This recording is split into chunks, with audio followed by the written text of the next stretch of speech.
There are lies that are works of engineering.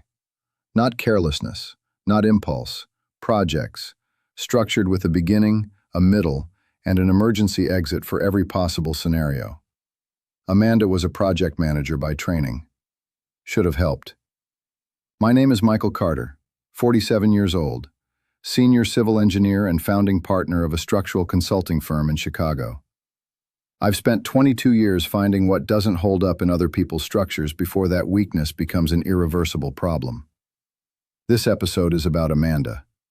19 months of dating, one phone, 201 contacts saved as client, and the evening I opened the first one on the list and understood it wasn't a client at all. Amanda worked as an independent project consultant for commercial real estate developments. She had her own client portfolio, worked on her own schedule, moved between projects in different cities. It was the kind of work that naturally justifies what my work also justifies: irregular presence, variable hours, trips that come up with little notice. When two professionals with that profile start dating, an unspoken agreement establishes itself. You don't question every absence because you have absences of your own that you'd rather not have questioned. You build trust through reciprocity. This works when both people are building the same thing. It doesn't work when one person is building and the other is using the framework of that agreement to build something else in parallel. The phone was left on the kitchen counter on a Wednesday evening. Amanda was in the shower. I walked past the counter looking for my wallet and saw the screen lit up with a contact open that she'd just called. The saved name was Client Jason, CHI. It wouldn't have been anything, except that I recognized the number. 3 weeks earlier, Amanda had borrowed my phone to make a quick call, said hers had no signal. She'd dialed that same number. I hadn't registered it then. I registered it now. I continued looking for my wallet, said nothing, but the mechanism had started turning. Over the next 3 days, I observed without interfering. Wednesday, she finished the call and came back from the shower with that particular calm of someone who just managed something. Thursday, she checked her phone 19 times between breakfast and lunch. I counted silently. Friday, she said she had to see a client in the Gold Coast, a neighborhood I knew well because one of my firm's biggest projects was there, and took 3 hours to visit a client she said was a 15-minute drive away. On Saturday, while Amanda was at her sister's, I went to the mobile carrier portal where I was the primary account holder of our shared family plan. Primary account holder, me. Right of access to the records, mine. What I found in the records from the last 5 months was, technically, remarkable. 201 unique numbers with recurring contact. Not 201 calls. 201 distinct contacts with a regular communication pattern. It was impossible for that to be a client portfolio for any individual consultant. A mid-sized independent consultant carries 15 to 20 active clients per quarter at most. 201 recurring contacts isn't a client base. It's a schedule. I spent 2 hours cross-referencing the numbers with what was verifiable through open sources. The first 14 I checked gave me the pattern I needed. All men, all with professional profiles in different cities, none with any identifiable connection to commercial real estate or project management. I closed the laptop, went for a run along the lakefront, ran 6 miles with that specific cold clarity of someone who just understood the size of what they'd been looking at. Before I continue, I need to stop here, because what I'm about to say is more important than the rest of this story. Do you know what you have the right to protect? I'm not asking about the relationship. I'm asking about what you've built. The house, the savings, the retirement account, the equity in the business that took years to grow. Do you know exactly what's yours? What can be contested? What's documented in a legally uncontestable way? And what exists only in your head as moral certainty without legal backing? Most people don't know. And when the crisis comes, and it comes for 1 in 3 relationships, that lack of knowledge costs more than anything that happened in the relationship itself. I talk to people every week who lost homes, savings, business equity, because they arrived unprepared to the legal process that followed a crisis. They lost not because they were wrong. They lost because trust without documentation has no value in front of a judge. Financial planning for retirees exists to close that gap before it opens. Plain language. Practical strategy. Step-by-step guidance on how to document, structure, and legally protect what's yours, without needing an attorney to apply it, without waiting for a crisis to motivate you. More than 300 people have applied this knowledge. Most told me afterward it was the only financial material they'd ever read that actually changed what they do. That they finally slept knowing what they'd built stayed theirs. And right now there's a condition that closes as soon as 5 spots are filled. The first 5 people through the link in the first pinned comment pay the lowest price this material has ever been offered at. Not a symbolic discount. It's the most aggressive condition I've offered, because I want you to act now, not after the problem has arrived. After the first 5, the price returns to normal without notice. The link is in the first pinned comment. Open it now, before you keep watching. Back to Michael. Monday morning, I called an investigator I'd worked with twice before on corporate fraud cases. I need documentation on a behavioral pattern. It's personal. It needs to be admissible. Send me what you have. I sent the carrier records and the summary of my cross-referencing. She replied in 2 hours. Michael, you have more than enough to work with. How much time do you need the full report? 10 days. Precision over speed. 10 days. In those 10 days, I continued being the boyfriend Amanda thought I was. I had dinner with her 4 times, went to a birthday party for one of her friends on the Saturday, participated in plans she was making for a trip to New Orleans in the fall that we were never going to take. Thursday of the first week, Amanda told me she had a project in St. Louis that would require 3 days away the following month. I noted it mentally, said nothing. Saturday of the second week, over coffee, she asked me a question. Have you ever thought about us actually living together? Like really, selling both our places and finding something that's ours? I looked at her. Sometimes. What's stopping you? Timing. It would need to be the right moment. She nodded. That makes sense. We finished the coffee. She didn't know that the right moment I mentioned was literally the 10 days I was waiting for the investigator's report to close. There's a specific quality to those 10 days that I've thought about since. You're not lying. You're simply not delivering what you know, while you're not yet ready to act on what you know. But there's an internal cost to it. Every normal dinner, every conversation about future plans, every moment of manufactured presence is a small debit that accumulates in an account you'll pay later, a loan, when the process is over and you have space to process what you went through. I was paying into that account throughout those 10 days, and I decided it was worth it. Because the alternative, confronting without complete documentation, would have given Amanda the opportunity to build a counter-narrative while I was still assembling the full picture. The Friday of the second week, we had dinner with 2 couples we'd known for years. Amanda was warm, funny, fully present in a way she hadn't been when it was just the 2 of us in weeks. I watched her across the table all evening, not with anger, with the particular clarity of someone who finally sees the complete shape of something they've been looking at for months. The report arrived on Monday. 17 pages, time-stamped photos, dates cross-referenced against the projects Amanda had described to me over the last 4 months. St. Louis in March, 3 documented meetings with a man identified as 39 years old, a commercial property developer. No Amanda project existed in St. Louis in March. The development firm she described as her client had no record of consultants engaged during that period. Indianapolis in April, 2 meetings, different man. A hotel chain operations director. The Denver project she described in May as the biggest in her portfolio that semester, documented as non-existent. I closed the report, made coffee, stood at the kitchen window looking at the lake for about 8 minutes. I wasn't devastated. I was in the specific, clear state of someone who spent weeks suspecting and finally has the confirmation that converts suspicion into fact. Uncertainty hurts more than certainty, even when the certainty is bad. I knew now, and knowing, I could act.